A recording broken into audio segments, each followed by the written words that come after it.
ये जे 1997 का है क्वेश्चन, इलेक्ट्रोस्टैट चैप्टर का। ठीक है, क्वेश्चन में गिवन है कि एक इलेक्ट्रॉन है, उसका मास गिवन है।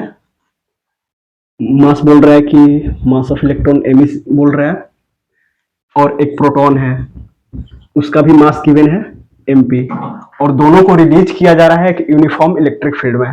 ठीक है, और दोनों कुछ सर्टेन डिस्टेंस मूव करते हैं, और उस सर्टेन डिस्टेंस को मूव करने में जो इलेक्ट्रॉन है वो t1 टाइम लेता है, और जो प्रोटॉन है वो t2 टाइम लेता है।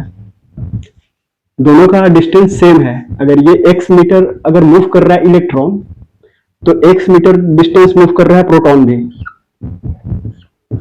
और ये दोनों को रिलीज किया गया है यूनिफॉर्म इलेक्ट्रिक फील्ड में। तो बोल रहे हैं ये कि रेशियो पूछा है कि जो T2 अपॉन T1 होगा वो क्या होगा। तो सबसे पहले क्या करेंगे कि देखेंगे दोनों पे फोर्स तो सेम ही लगेगा।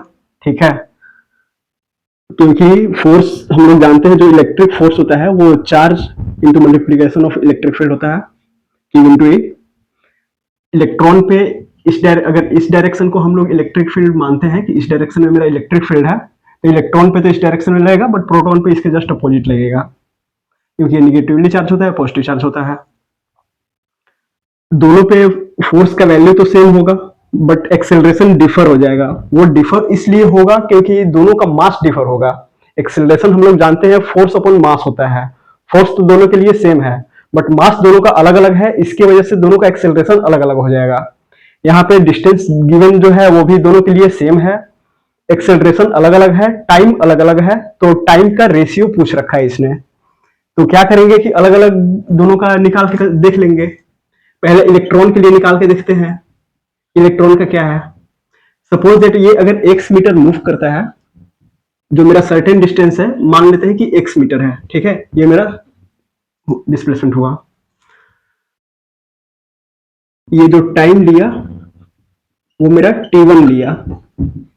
जो एक्सेलरेशन ऑफ इलेक्ट्रॉन है वो हो जाएगा मेरा फोर्स ऑफ इलेक्ट्रॉन अपन में मास ऑफ इलेक्ट्रॉन।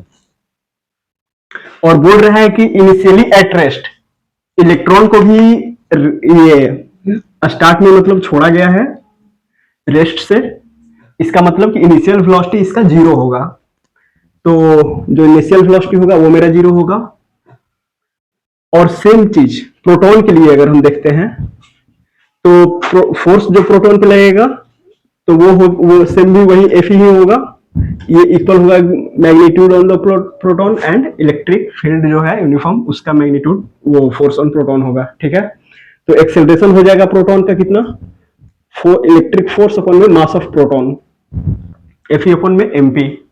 जो टाइम ले रहा है प्रोटॉन वही एक्स मीटर मूव करने में, तो वो ले रहा है सेम ही एक्स मीटर ही होगा।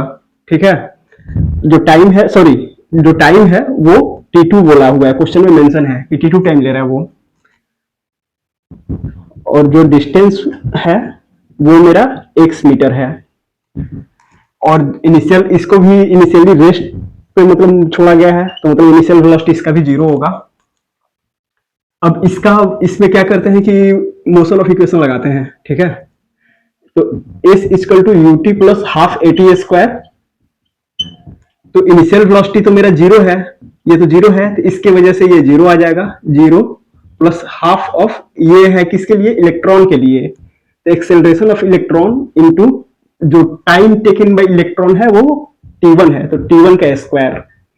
ठीक है, S इक्वल टू, और यहां पे भी जो S इक्वल टू आएगा UT plus half a t square. तो जो इनिशियल वेलोसिटी है प्रोटॉन का तो वो तो मेरा जीरो है, तो इसकी वजह से ये जीरो आएगा। Zero plus 1/2 acceleration of proton into ये जो प्रोटॉन टाइम ले रहा है वो T2 ले रहा है, तो T2 का स्क्वायर।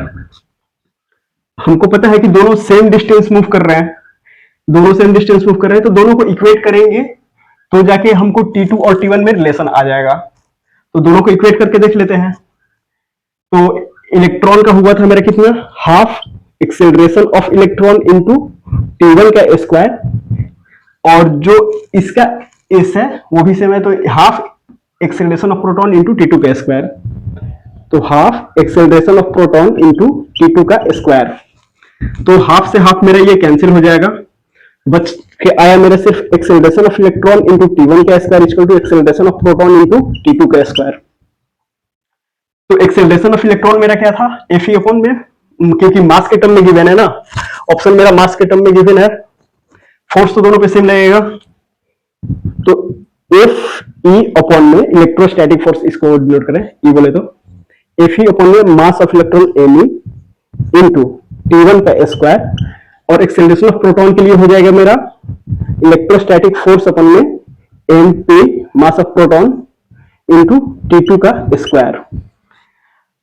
हमको चाहिए क्या, T2 अपन T1 रेशियो चाहिए T2 का, T2 अपन T1 का, तो इस T1 को इस साइड ले जाएंगे, तो ये मेरा हो जाएगा कितना, T2 का स्क्वायर अपन T1 का स्क्वायर इज इक्वल टू हो जाएगा, अगर इसको इस साइड लेके आएंगे एफ ई अपन में एम ई अपन एफ ई अपन में एम पी,